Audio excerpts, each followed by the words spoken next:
जब इस दुनिया के सबसे ठग इंसान को मिल जाती है एक ऐसी पावर जिससे कि वो समय को कभी भी रोक सकता है, तो आपको क्या लगता है वो इस पावर का कैसे इस्तेमाल करेगा और कैसे इस दुनिया में ठरक फैलाएगा? ये सब आपको इस कहानी में पता चलेगी, तो लास्ट तक बने रहिएगा।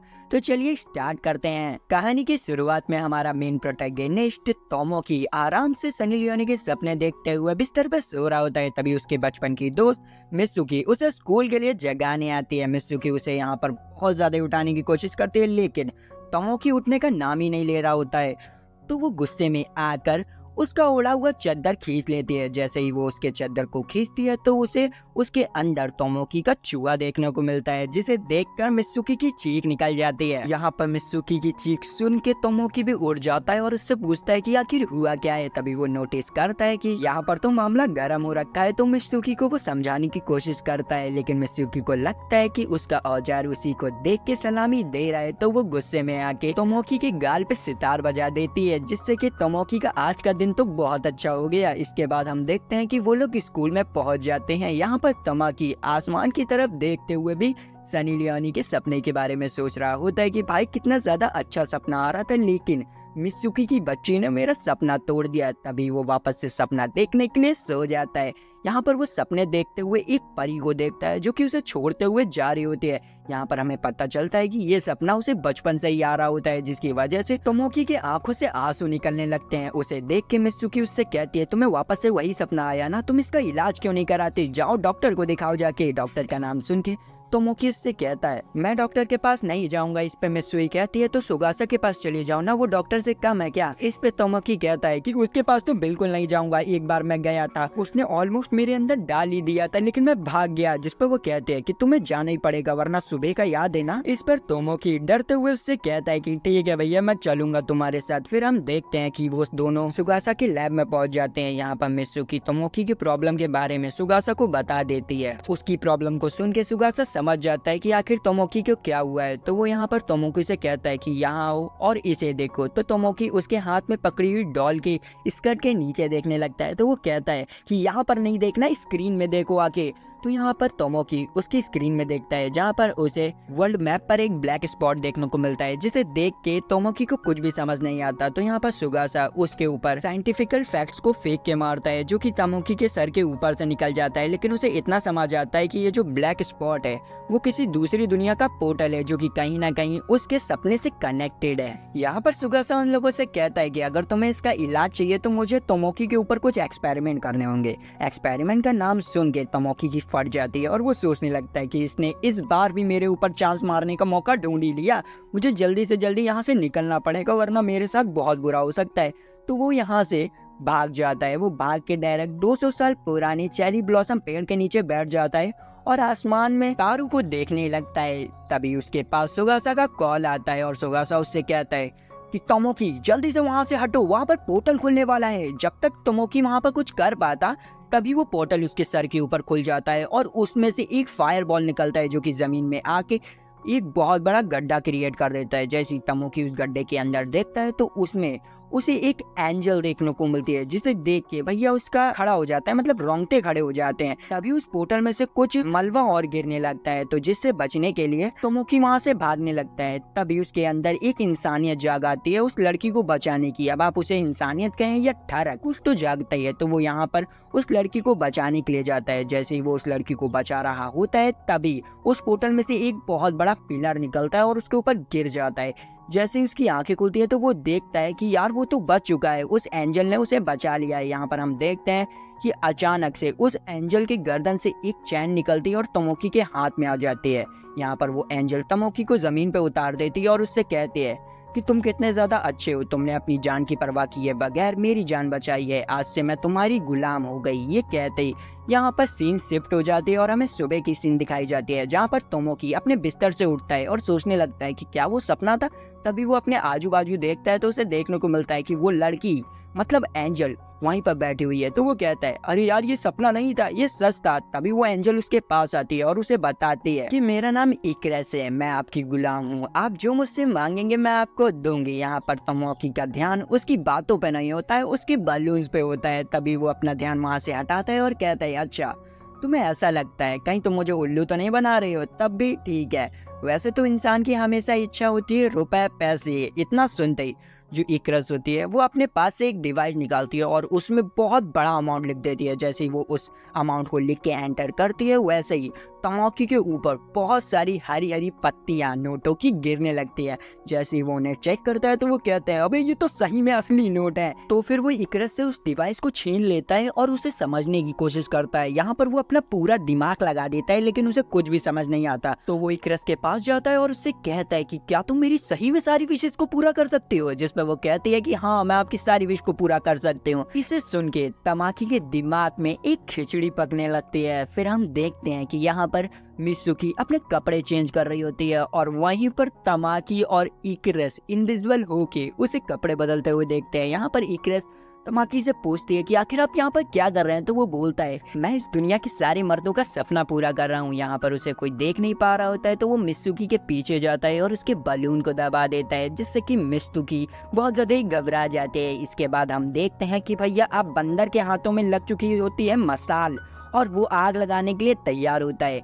यहाँ पर हमारा बंदा मजे मजे से पूरे शहर में घूम रहा होता है नाचते हुए और फिर वो अपने डिवाइस से एक वॉच बनाता है जिससे कि वो समय को रोक देता है और फिर अपने सारे कपड़ों को उतार के पूरे शहर में घूमता है और कहता है ये देखो मैं तो मजे मार रहा हूँ। और उसके बाद वो अपनी क्लासरूम की सारी लड़कियों की अंडरवियर्स को एक हुक की मदद से कलेक्ट कर लेता है। अब इतना ज्यादा सामाजिक कार्य करने के बाद हमारा बंदा बहुत ज्यादा ही थक जाता है तो रात को वो आराम से भर पेट खाना खाता है। तभी इकरस उससे कहते हैं कि मास्टर आप कोई ऑर्डर, जिस पे वो मजे मजे में इकरस से कह देता है कि अब तुम अपने कपड़े उतार दो। तो यहाँ पर इकरस सीरियस हो जाती है और उसी के सामने अपने सारे कपड़े उतारने लगते हैं, जिसे देख के तमाकी के धुएं निकल जाते हैं। यहाँ पर तमाकी अपनी आंखें सेकने के बाद आराम से सो जाता है। फिर हम नेक्स्ट डे की सीन देखते हैं जहाँ पर मित्सुकी तमाकी को स्कूल के लिए जगाने के लिए आई होती है। जैसे ही तमाकी मित्सुकी के पास पहुंचता है वैसे ही वो देखता है कि मित्सुकी तो गेट पे होती नहीं है, सिर्फ उसके कपड़े पड़े होते हैं। तभी इकरस उसके पीछे आती है और उससे कहती है कि मास्टर मैंने आपका ऑर्डर पूरा कर दिया। जिस पे वो कहता है कैसा ऑर्डर। तभी हमें यहाँ पर पता चलता है कि तमाकी ने नींद में इकरस को सबको गायब करने का ऑर्डर दे दिया होता है, इसीलिए इकरस ने पूरी दुनिया के लोगों को गायब कर दिया है। यहाँ पर तमाकी पूरे शहर को चेक करने लग जाता है लेकिन उसे कोई भी कहीं भी नहीं मिलता है। इससे वो समझ जाता है कि एक ग्रेट पावर के साथ एक ग्रेट रिस्पॉन्सिबिलिटी भी आती है, लेकिन वो इस चीज को समझ नहीं पाया। तो वो एक जगह बैठ के बहुत ज्यादा ही परेशान होता है और इकरस से कहता है कि क्या तुम इस ऑर्डर को कैंसिल नहीं कर सकते हो। जिस पे वो कहते हैं कि नहीं, मैं इस ऑर्डर को कैंसिल नहीं कर सकती हूँ। और इकरस उससे पूछती है कि क्या मैंने गलत कर दिया और मुझे भी गायब हो जाना चाहिए। जिस पर वो कहता है कि हाँ। तो यहाँ पर इकरस एक डिवाइस बनाती है और अपने आप को मारने वाली होती है कि तभी तमाकी उसे रोक लेता है और उससे कहता है प्लीज तुम तो मुझे छोड़ के मत जाओ, तुम्हारे अलावा कोई भी नहीं है मेरा, प्लीज इस ऑर्डर को तो कैंसिल कर दो। ये कहते हुए वो रोने लगता है। उसे रोते हुए देख के इकरस यहाँ पर पिघल जाती है और उसे गले से लगाते हुए कहती है कि ठीक है, मैं इस ऑर्डर को कैंसिल करती हूँ। और इकरस पहली बार अपने एक जादू का यूज करती है और समय को एक दिन पीछे कर देती है, जिससे कि सब कुछ ठीक हो जाता है। यहाँ पर तोकुमी वापस से उठता है और इकरस उसे सब कुछ बता देती है, जिससे खुश होकर तोकुमी इकरस को थैंक यू कहता है। तभी उसकी नजर इकरस के गले पे पड़ी हुई चैन पे पड़ती है तो वो उससे कहता है क्या ये चैन हट नहीं सकती, बड़ी अजीब लगती है। जिस पे इकरस मना कर देती है तो वो उसके ऊपर चढ़ के उस चैन को हटाने की कोशिश करता है।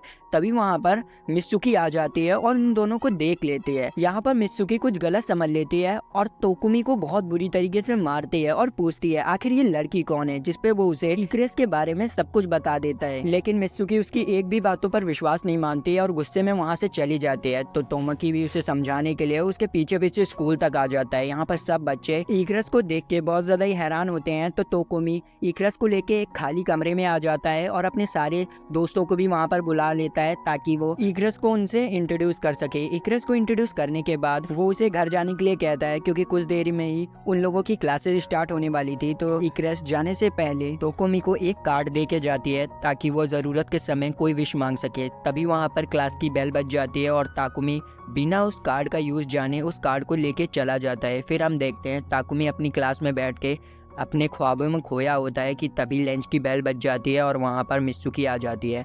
मित्सुकी उसे लंच के लिए बुलाने आई होती है। तो यहाँ पर ताकुमी उसके साथ लंच के लिए जा ही रहा होता है कि तभी ताकुमी का पैर फिसल जाता है और वो ज़मीन पे गिर जाती है। जैसे ही वो ज़मीन पे गिरती है तो उसकी स्कर्ट ऊपर हो जाती है और वो नज़ारा ताकुमी देख लेता है। यहाँ पर ताकुमी उस नज़ारे को देख के सोचता है कि काश इसने अंडरवेयर नहीं पहनी होती तो मज़ा ही आ जाती।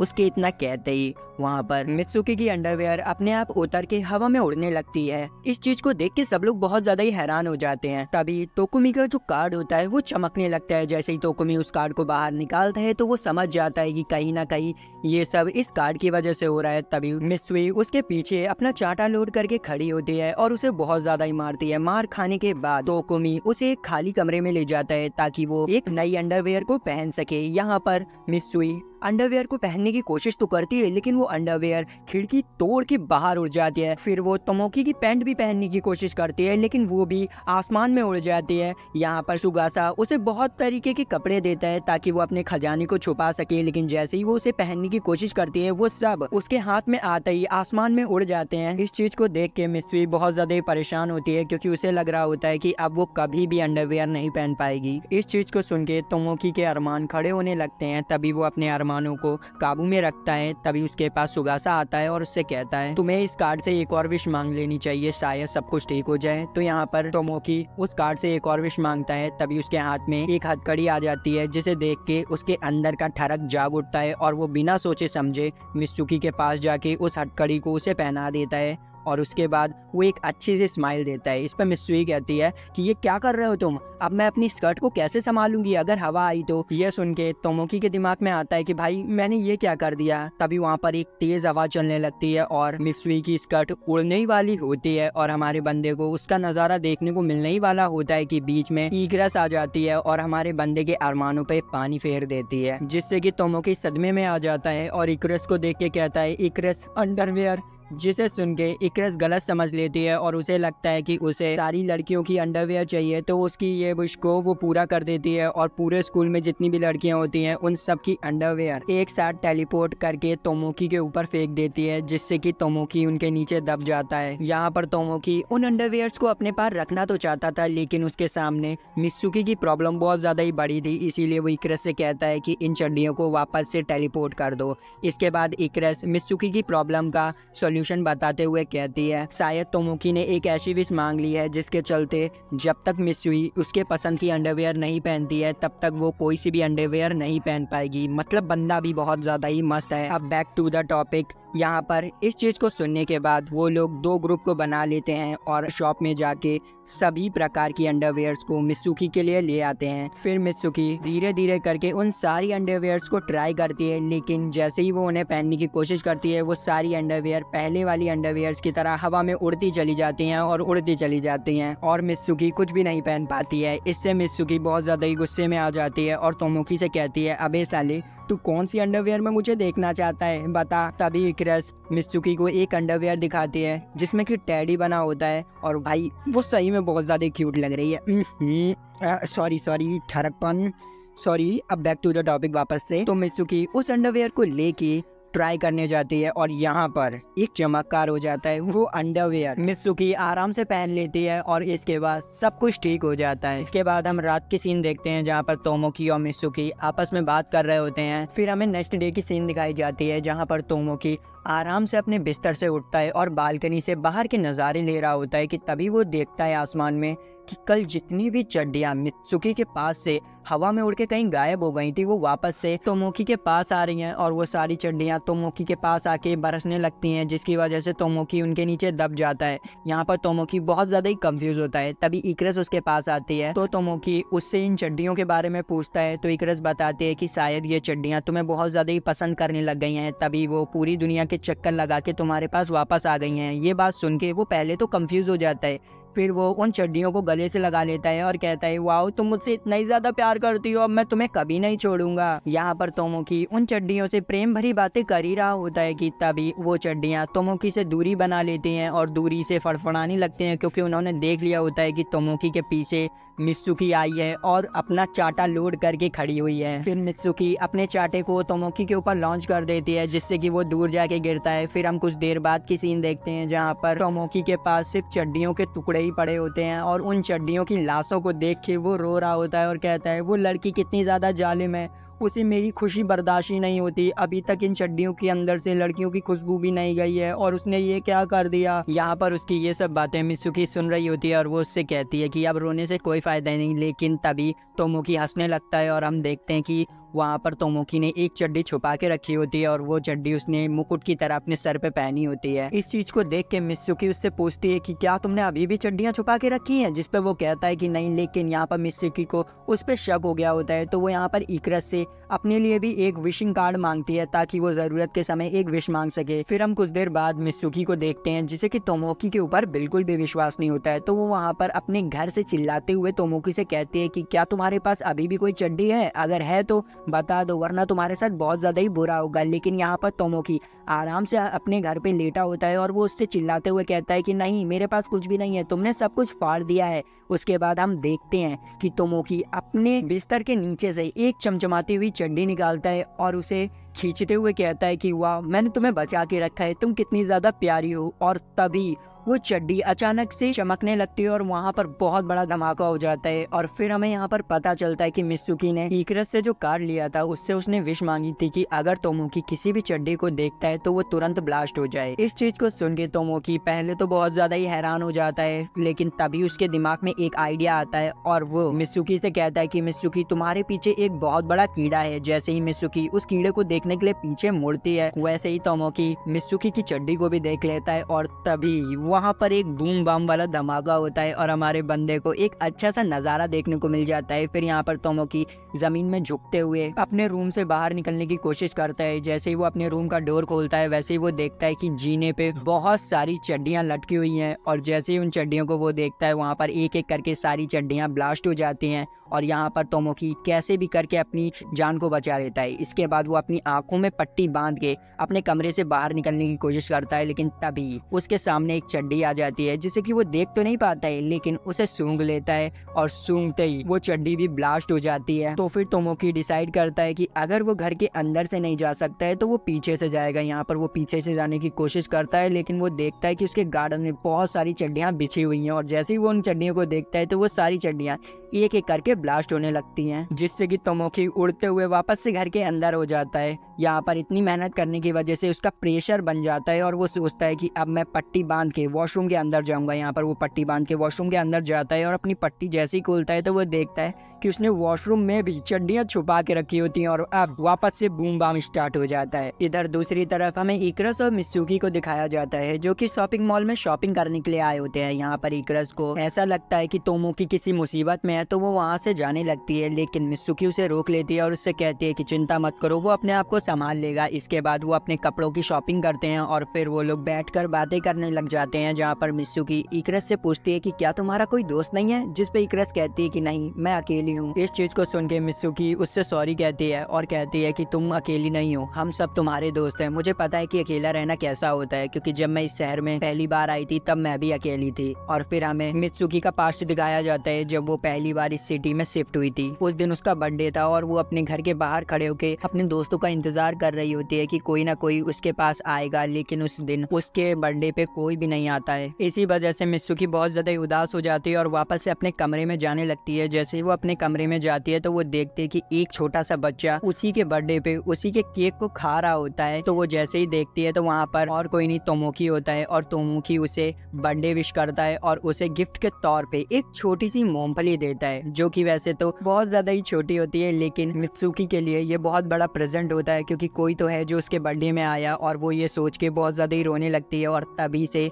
तोमोकी और मित्सुकी एक बहुत अच्छे दोस्त बन जाते हैं। यहाँ पर फिर हम प्रेजेंट डे पे आते हैं जहाँ पर इकरस को अभी भी लग रहा होता है कि तोमोकी किसी न किसी मुसीबत में है। फिर हमें तोमोकी को दिखाया जाता है जो कि उस चड्डी वाले घर से निकलने की कोशिश कर रहा होता है। फिर वो भागते हुए दरवाजे की ओर जाता है ताकि वो उस दरवाजे को तोड़ के बाहर निकल सके। जैसे ही वो दरवाजे की तरफ पहुंचता है वैसे ही मित्सुकी उस दरवाजे को खोल देती है और तोमोकी दरवाजे की जगह मित्सुकी से टकरा जाता है, जिस वजह से वो दोनों जमीन पे गिर जाते हैं और तोमोकी का मुंह मित्सुकी की टांगों के बीच में आ जाता है, जिसकी वजह से वो उसकी चड्डी को देख लेता है और वहाँ पर एक बहुत बड़ा धमाका होता है, जिसकी वजह से तोमोकी का पूरा घर उड़ जाता है। यहाँ पर तोमोकी मित्सुकी को उस धमाके से सही सलामत बचा लेता है। तभी मित्सुकी की आंख खुलती है और वो तोमोकी को उसको बचाने के लिए थैंक यू कहती है, लेकिन यहाँ पर तोमोकी का ध्यान उसकी बातों पे ना होके उसकी चमकीली टांगों पे होता है, जिससे कि उसके अरमान वापस से खड़े हो जाते हैं। इस बात को मित्सुकी आराम से नोटिस कर लेती है और फिर वो तोमोकी के गाल पे एक धोबी पछाड़ दे देती है। फिर हमें कुछ देर बाद की सीन दिखाई जाती है जहाँ पर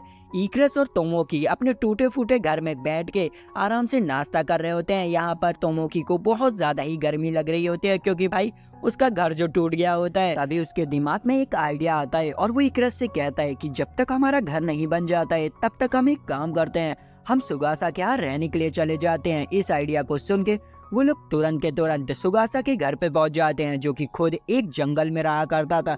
यहाँ पर वो सुगासा से रहने के लिए पूछते हैं तो सुगासा कहता है कि ठीक है, तुम यहाँ पर रह सकते हो, लेकिन तुम्हें अपनी जान की सुरक्षा खुद करनी होगी, क्योंकि यहाँ पर बहुत सारे जंगली जानवर आते रहते हैं। वो इतना कह ही पाता है कि तभी इकरस और तोमोकी के पीछे एक भालू आ जाता है, जिसे देख के तोमोकी की फट जाती है और वो चिल्लाने लगता है। इसीलिए सुगासा उन लोगों की रक्षा करने के लिए उस भालू से लड़ने लगता है और यहाँ पर भालू के छोटे छोटे बच्चे तोमोकी और इकरस को लॉलीपॉप समझ के चूस रहे होते हैं। अब यहाँ पर कुछ ज्यादा ही खतरा देखने के बाद तोमोकी और इकरस मित्सुकी के घर पे पहुंच जाते हैं और उससे पूछते हैं कि क्या हम तुम्हारे साथ रह सकते हैं। यहाँ पर मित्सुकी तोमोकी के ठरकपन की वजह से उसे साफ साफ मना कर देती है। इस पे तोमोकी बहुत ज्यादा ही रोने लगता है। तभी वहाँ पर उन लोगों की एक और दोस्त आ जाती है जिसका नाम सात्सुकी होता है। यहाँ पर सात्सुकी उनसे पूछती है कि आखिर यहाँ पर क्या चल रहा है, तो तोमोकी कल की घटना के बारे में सात्सुकी को सब कुछ बता देता है और कहता है कि इसीलिए मैं हर जगह अपना ठिकाना ढूंढता फिर रहा हूँ। इस चीज को सुन के सात्सुकी उससे कहती है कि ऐसी बात है तो तुम्हें मुझे पहले बताना चाहिए,